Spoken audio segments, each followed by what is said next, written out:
গত এক বছরে আপনার জীবনে যা ঘটেছে সবচেয়ে প্রথমে সেই বিষয়টি পরিষ্কার তুলে ধরার চেষ্টা করব।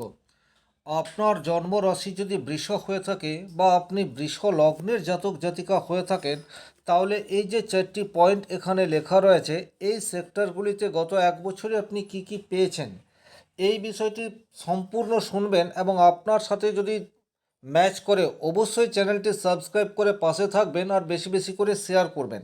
আর যদি আপনার জীবনধারার সাথে ম্যাচ না করে নির্দ্বিধায় কমেন্ট বক্সে লিখে জানাবেন, সেক্ষেত্রে আমি আরও গভীর পড়াশোনা করার চেষ্টা করব। নমস্কার, আরও একটি নতুন ভিডিও আপনাদের স্বাগত জানাই। আমি শ্রী বিশ্বজিৎ।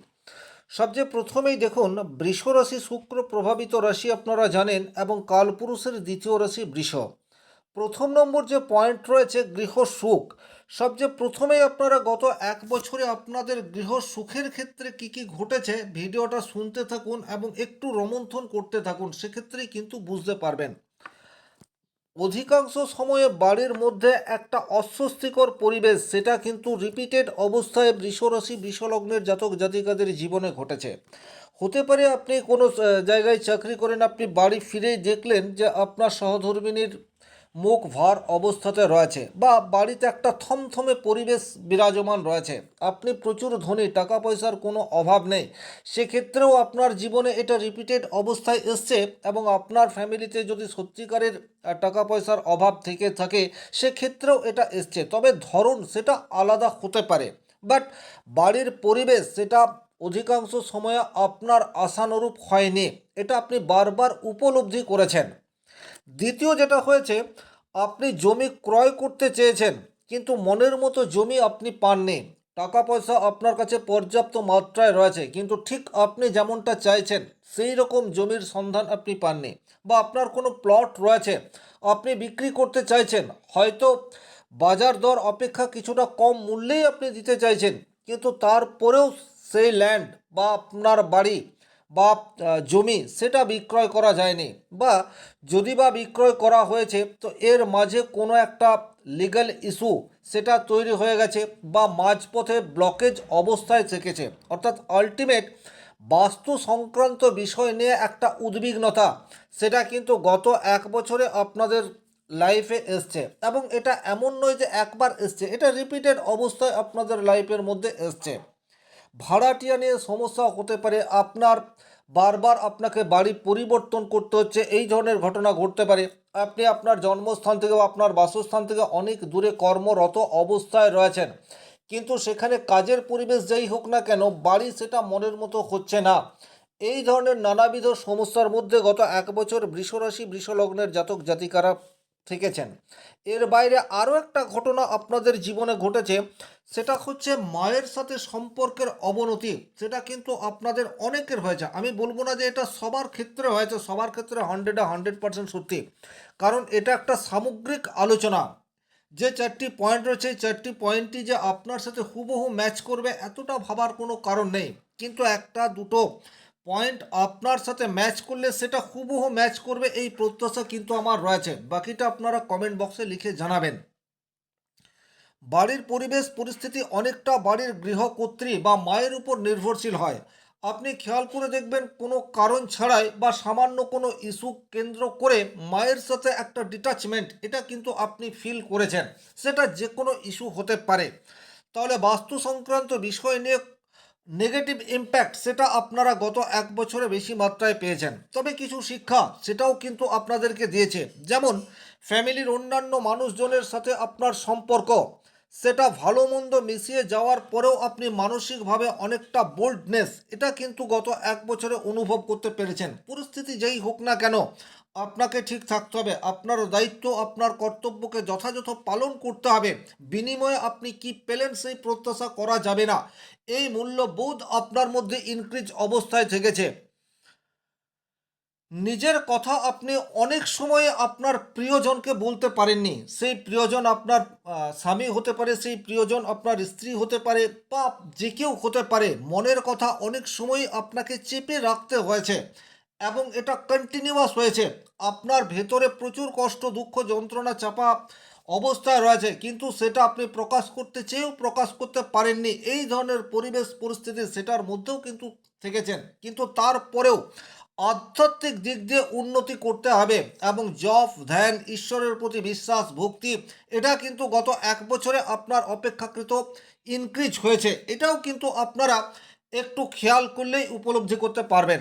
2 নম্বর যে পয়েন্ট রয়েছে কর্মক্ষেত্র, দেখুন কর্মক্ষেত্রে একটা আনস্টেবিলিটি, এটা কিন্তু গত 1 বছরে আপনারা ফিল করে আসছেন। বিশেষ করে যারা বেসরকারি প্রতিষ্ঠানে চাকরি করছেন, একটু খেয়াল করে দেখবেন আপনার ডেডিকেশন যেই হোক না কেন, আপনার যে লেভেল, সেই লেভেলে আপনি পৌঁছাতে পারছেন না, বা আপনি সেই লেভেলে রয়েছেন, আপনার টিম আপনাকে যথাযথ সাপোর্ট করছে না, বা আপনার বিরুদ্ধে একটা ষড়যন্ত্র সেটা আপনার অফিসের মধ্যে কন্টিনিউয়াস হয়ে যাচ্ছে, বারবার আপনি কর্ম পরিবর্তনের মানসিক ইচ্ছা সেটার মধ্যে থেকেছেন। হয়তো কিছু কিছু বৃষরাশি বৃষলগ্নের জাতক জাতিকাদের কর্মের ধারা, কর্মস্থান সেটা পরিবর্তিত হয়েছে, কিন্তু আপনি যে প্রবলেমের জন্য একটা কোম্পানি থেকে অন্য কোম্পানিতে শিফট হলেন, সেখানে বিশেষ কোনো পরিবর্তন হয়নি, এবং চাকরি চলে যাওয়ার একটা কাল্পনিক ভয়, সেটা কিন্তু অনেক বৃষরাশি বৃষলগ্নের জাতক জাতিকারা গত 1 বছর ধরে ফিল করছে। এই যে আমি কথাগুলি বলছি, এর পেছনে জ্যোতিষীয় ব্যাখ্যা কী রয়েছে, কোন গ্রহের প্রভাবে আপনাদের জীবনে এটা হয়েছে, এটাও কিন্তু বলবো, এবং এটা আপনারা উপলব্ধি করবেন, কারণ জ্যোতিষশাস্ত্রের উদ্দেশ্য আপনার সব সমস্যার সমাধান প্রচুর মাত্রায় রত্ন, পাথর, কবচ, তাবিজ, মাদুলি পরে করে ফেলবেন এইরূপ বিষয় নয়।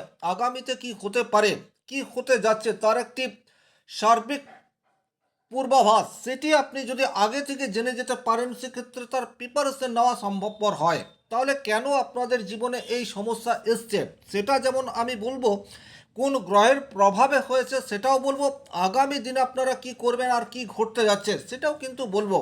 বাট ভিডিওটি অত্যন্ত মনোযোগ সহকারে আপনাদেরকে শুনতে হবে। তাহলে কর্মক্ষেত্রে একটা আনস্টেবিলিটি এবং একটা ভয়, অফিস পলিটিক্সের শিকার, এটার মধ্যে আপনারা গেছেন।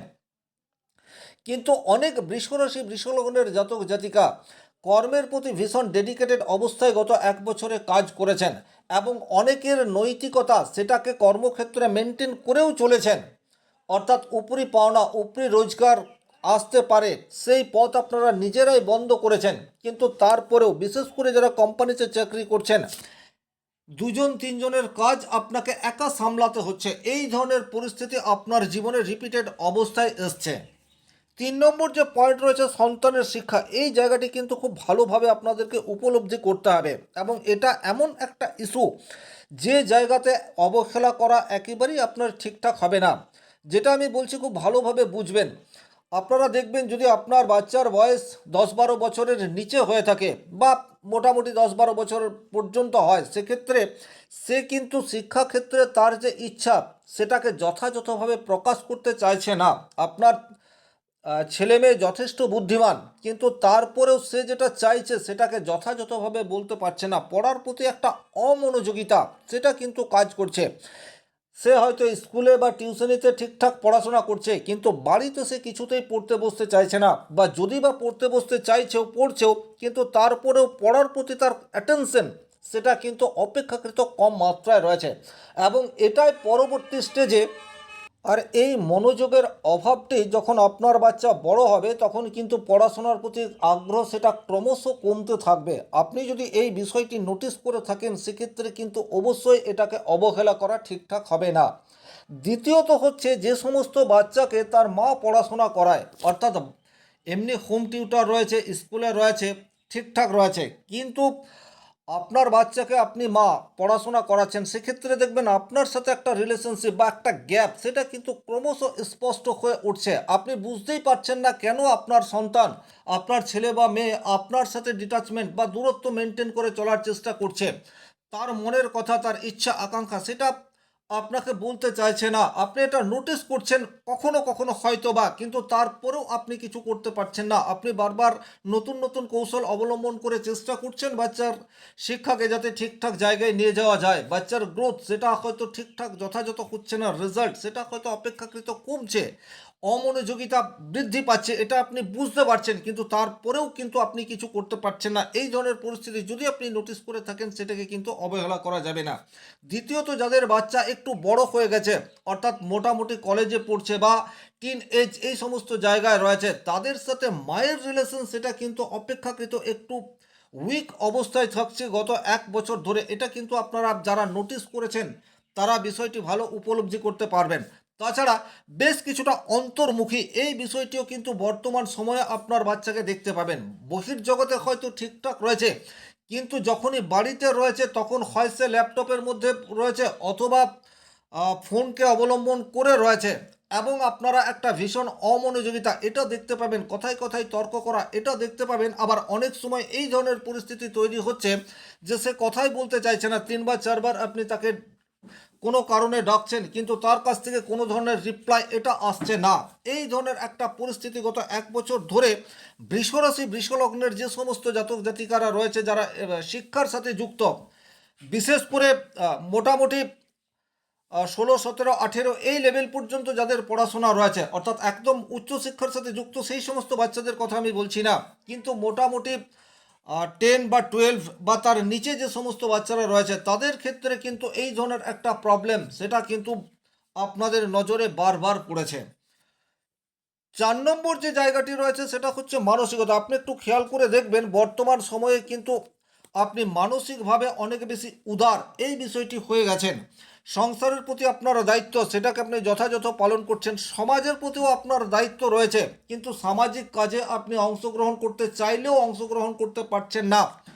একটু লাজুকতা এই বিষয়টি কিন্তু আপনার মধ্যে চলে আসছে, এটাও কিন্তু আপনারা হয়তো একটু খেয়াল করলে নোটিস করতে পারবেন। তবে আধ্যাত্মিক দিকে উন্নত হওয়ার জায়গা সেটা কিন্তু বৃষরাশি বৃষলগ্নের জাতক জাতিকারা অনেকটা ফিল করেছে।